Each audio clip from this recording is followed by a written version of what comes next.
चिन्मयला समजले बोलण्याचे महत्त्व. एका छोट्या गावात चिन्मय नावाचा एक मुलगा राहत होता. तो खूप हुशार आणि चपळ होता, पण त्याला ना एक वाईट सवय होती. तो नेहमी सगळ्यांशी भांडायचा आणि खडूसपणे बोलायचा. कोणी त्याचं खेळणं मागितलं तर तो ओरडायचा. कोणी खेळ जिंकला तर तो रागवायचा. हळूहळू सगळी मुलं त्याच्यापासून दूर जाऊ लागले. एके दिवशी चिन्मय मैदानावर खेळायला गेला. सगळे मित्र क्रिकेट खेळत होते. तो धावत त्यांच्यापाशी गेला आणि म्हणाला, मलाही खेळू द्या. पण कोणीही त्याच्याकडे पाहिले नाही.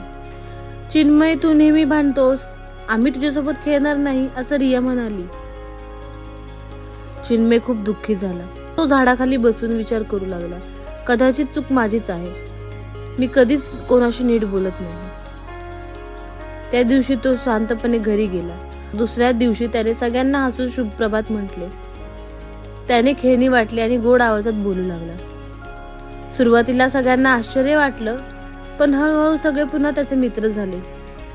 त्या दिवसानंतर चिन्मयला समजलं, गोड बोलून मित्र जोडता येतात. राग सर्वांना दूर करतो.